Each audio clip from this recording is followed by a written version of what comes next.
Para definir de manera clara lo que es la gnosis, debemos separarla primero de la asociación tan cercana que tiene con el gnosticismo.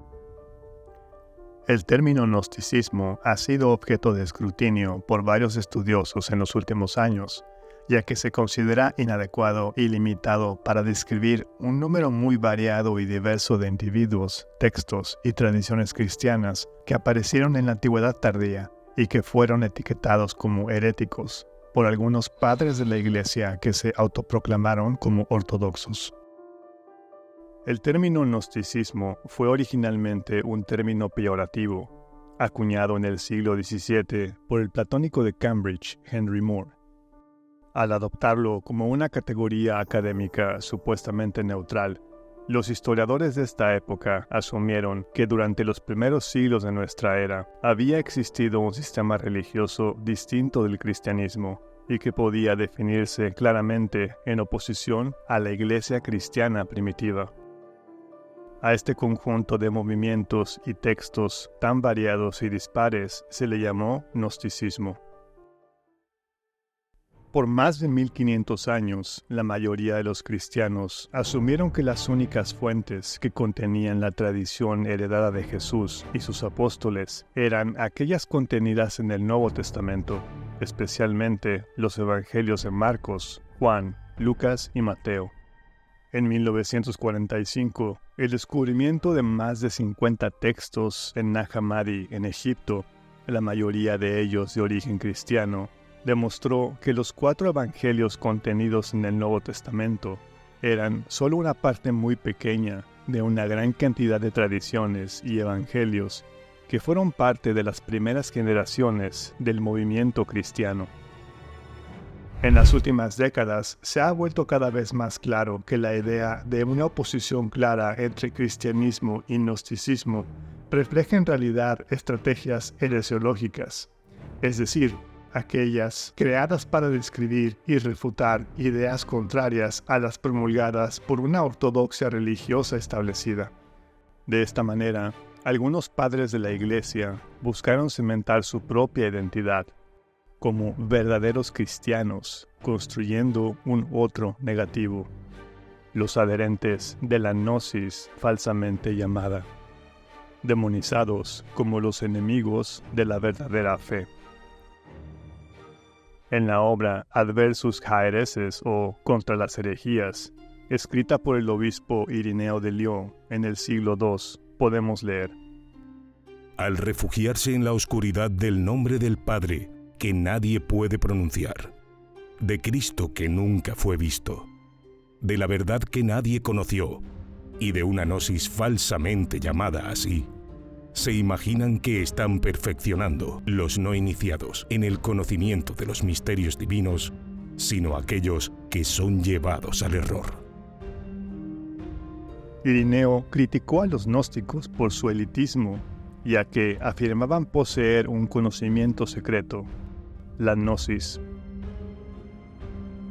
reservado solo para unos pocos elegidos, lo cual era contrario a la enseñanza cristiana, o más bien, contrario a la creencia de algunos grupos cristianos de la época, de que la salvación era accesible solo por medio de la fe, y no el conocimiento, o la gnosis. Históricamente es más preciso ver a estos grupos gnósticos, algunos de los cuales se adherían a sistemas mitológicos específicos como representantes de un movimiento o tipo de religiosidad mucho más amplio y variado, caracterizado por un fuerte énfasis en el conocimiento esotérico, la gnosis como el único medio de salvación y retorno al origen divino.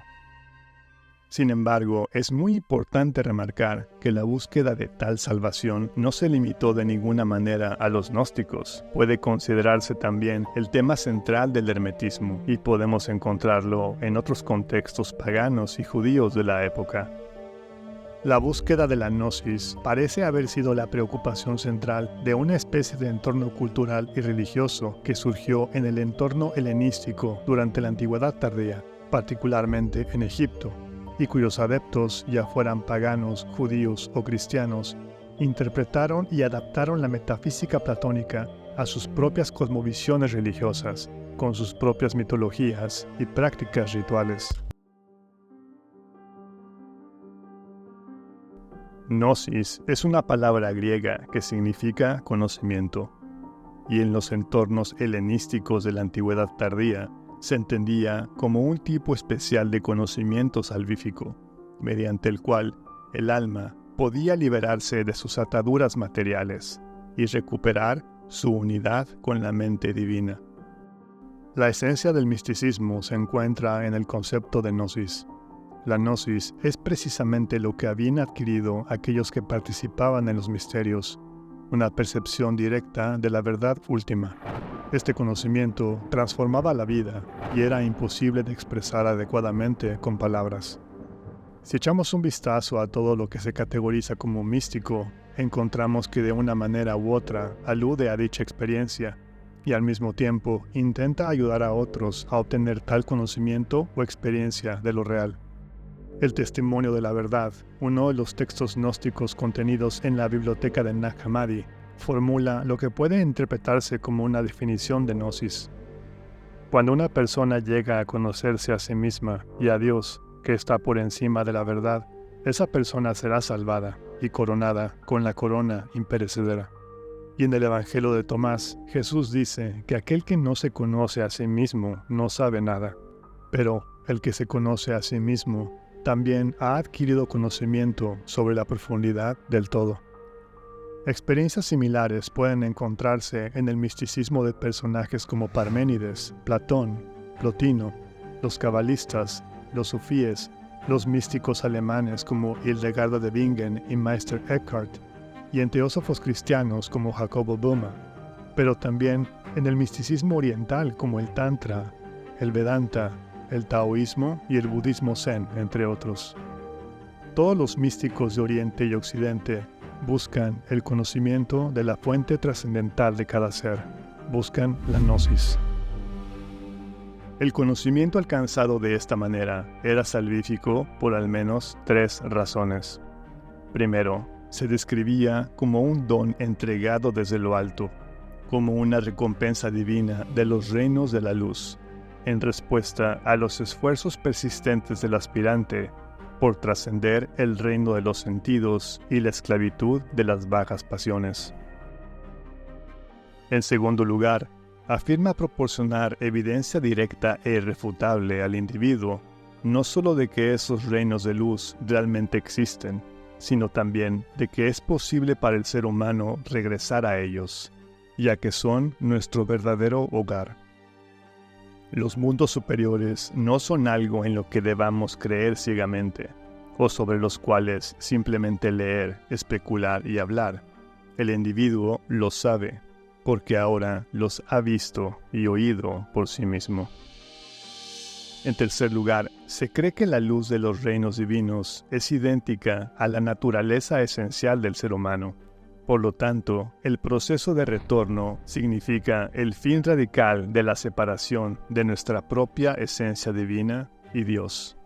No es solo que el buscador regrese a la luz espiritual de donde proviene, sino que descubre que él mismo es esa luz.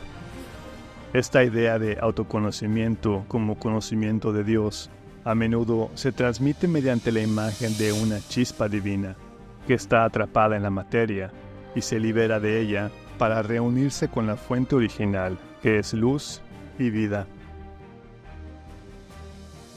¿Es la gnosis una herejía o la respuesta a las inquietudes espirituales más fundamentales del ser humano?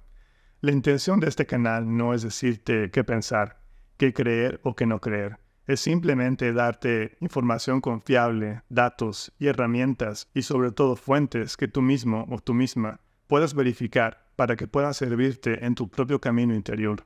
Todas las fuentes bibliográficas que se usaron en la creación de este video las vas a encontrar en la descripción. Así que, ¿es la gnosis una herejía o un conocimiento salvífico? Para dar respuesta a esta pregunta, los voy a dejar con una frase de Suhrawardi, un místico y filósofo persa del siglo XII.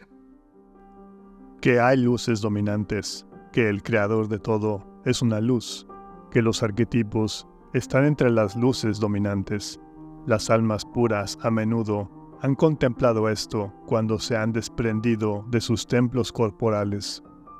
Quien cuestione la verdad de esto, que se dedique a disciplinas místicas y al servicio de esos visionarios, que quizás, como uno deslumbrado por el rayo, vea la luz ardiendo en el reino del poder, y sea testigo de las esencias y luces celestiales que Hermes y Platón contemplaron.